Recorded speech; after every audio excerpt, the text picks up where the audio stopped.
Assalamualaikum warahmatullahi wabarakatuh. Kembali lagi di channel YouTube saya, Desi Anggi. Nah, sekarang kita akan membahas seputar mengenai dunia matematika ya, teman-teman. Sekarang ini kita akan membahas materinya, yaitu mengenai turunan. Kita lihat pada definisi turunan ya, teman-teman. Pada kotak ini, definisi turunan. Turunan fungsi f adalah fungsi lain f kayak di atasnya itu ada satu tanda petik, itu dibaca f aksen ya teman-teman ya. Dibaca f aksen yang nilainya pada sembarang bilangan x adalah f aksen x sama dengan limit h menuju 0 f x plus h dikali fx per h. Asalkan limit ini ada dan bukan positif tak terhingga atau negatif tak terhingga. Nah, jika limit ini memang ada, itu bisa dikatakan bahwa f-nya terdiferensiasi di x. Pencarian umum itu disebut dengan diferensiasi ya teman-teman. Nah, bagian kalkulus yang berhubungan mengenai turunan ini itu disebut dengan kalkulus diferensial. Nah, supaya lebih memahami mengenai materi turunan, kita akan mengerjakan pada contoh satu ini ya teman-teman, mengenai pencarian turunan. Di sini terdapat contoh 1, misalkan fx sama dengan 13x min 6. Nah, carilah f aksen 4. Tadi kan kita sudah membahas mengenai rumusnya ya teman-teman. Rumusnya seperti ini, yaitu f aksen x sama dengan limit h menuju 0 fx plus h min fx per h. Nah, sekarang kita akan memasukkan nilai-nilainya ya teman-teman.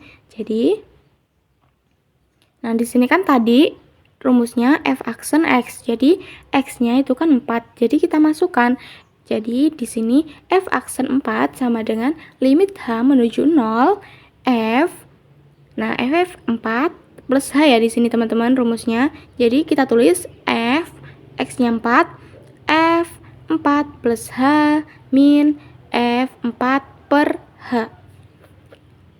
Nah, di sini kita jumlahkan limit h menuju 0 f-nya kan di sini dari sini ya teman-teman. F-nya kan 13. Jadi kita tulis f-nya 13 4 plus h min 6. Nih, dapat dari min 6 dari sini ya teman-teman. Min 6 dikurang f-nya 13 dikali 4 min 6. Nah, kita cari nih. Kita cari yaitu dengan cara 3 dikali 4 kita dapat 52. Kita tulis 52. 13 ditambah h kita dapat 13h ditambah 13h lalu dikurang dengan 6. Nah, setelah itu dikurang 13 dikali 4 lagi nih, 13 dikali 4 yaitu 52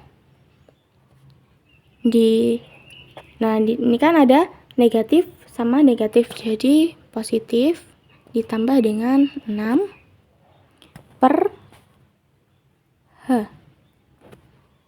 Nah, di sini kan sudah ketemu nih.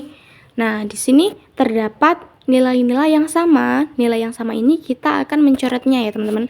Jadi yang sama ada 52 ini, 52 dan 6. Nah, jadi yang tersisa hanya 13h per h. Nah, kita tulis di sini. Jadi sama dengan limit h menuju 0 13h per h.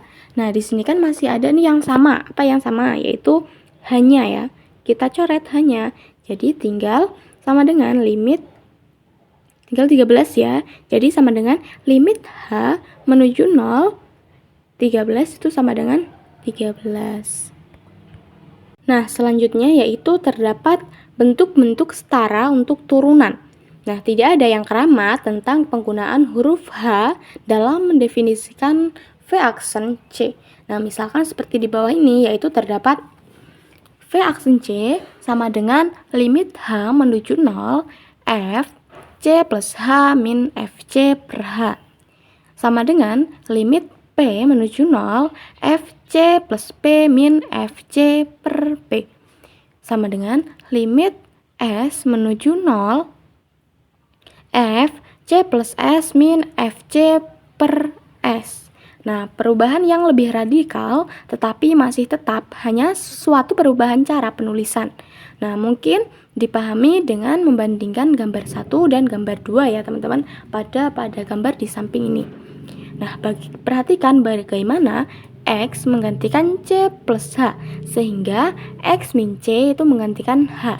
Nah, jadi F aksen C sama dengan limit X menuju C, Fx min Fc per X min C. Selanjutnya terdapat keterdiferensiasian mengimplikasikan kontinuitas. Nah, kita lihat pada teorema A. Jika F aksen C ada, maka F kontinu di C. Nah, perlu diingat-ingat ya teman-teman, jika F aksen C ada, maka F-nya itu kontinu di C. Nah, kita buktikan, kita perlu memperhatikan bahwa limit X menuju C, Fx sama dengan Fc. Nah, kita mulai dengan menuliskan Fx dengan cara khas. Nah, kita tuliskan. Jadi, Fx sama dengan Fc plus, nah, kita tulis Fx min Fc per X min C dikali dengan X min C. Dengan X-nya itu tidak sama dengan C. Karena apa? Karenanya limit X mendekati C, Fx sama dengan limit X menuju C, kita kasih tanda kurung seperti ini ya teman-teman, pada yang sudah tertera di sini. Jadi limit X menuju C, Fc plus Fx min Fc per X min C dikali dengan X min C. Nah, setelah itu kita pisah-pisahkan Fc-nya dan Fx min Fc per X min C dengan X min C. Kita pisahkan, jadi sama dengan limit X menuju C, Fc ditambah limit X menuju C, Fx min Fc per X min C dikali limit X menuju C, X min C.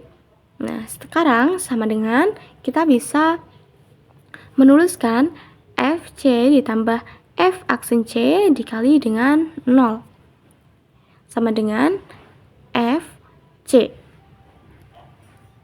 Nah, kebalikan dari teorema ini tidak benar. Jika fungsi F kontinu di C, maka tidak berarti bahwa F mempunyai turunan di C. Ini dengan mudah dapat dilihat dengan melihat Fx sama dengan mutlak X. Di titik asal gambar 3 ini ya teman-teman. Pada gambar 3, fungsi ini pasti kontinu di 0. Namun tidak mempunyai turunan di sana. Seperti yang kita tunjukkan sekarang bahwa F0 plus H dikali F0 per H sama dengan mutlak 0 plus H dikurang mutlak 0 per H sama dengan mutlak H per H. Jadi, nah, di sini pada yang pertama ini, yang ini itu positif dan yang selanjutnya yang kedua ini ada negatif. Di sini tidak terlihat ya teman-teman pada notasi positif dan negatifnya. Jadi yang pertama ini terdapat limit H menuju 0 positif plus ya teman-teman tandanya H menuju 0 positif, F0 plus H min F0 per H sama dengan limit H menuju 0 positif mutlak H per H. Nah, kenapa? Karena ini kan 0, 0 ya kan sama. Jadi bisa kita tulis F-nya juga kan sama ya. Jadi tinggal H per H. Jadi kita tulis mutlak H per H sama dengan limit H menuju 0 positif itu H per H sama dengan 1. Nah, kita lihat yang kedua yang negatif. Jadi, sedangkan limit H menuju 0 negatif, F0 plus H min F0 per H sama dengan limit H menuju 0 negatif. Nah, di sini juga sama. Di sini kan ada yang sama, kita coret. Apa yang sama? F0-nya. F0. Nah, jadi tinggal limit H menuju 0 mutlak H per H sama dengan, nah di sini kan tadi kan negatif ya teman-teman, kita tulis negatif sama dengan limit H menuju 0 negatif H per H sama dengan negatif 1. Ya karena kan ini kan yang negatif, jadi ini positif, ini negatif H per H-nya. Nah, karena limit kanan dan limit kirinya itu berlainan, limit H menuju 0 F0 plus H min F0 per H tidak ada, karena itu F aksi 0 itu kan tidak ada. Oke, cukup sekian materi yang dapat saya sampaikan. Semoga bermanfaat dan bisa dipahami. Terima kasih. Wassalamualaikum warahmatullahi wabarakatuh.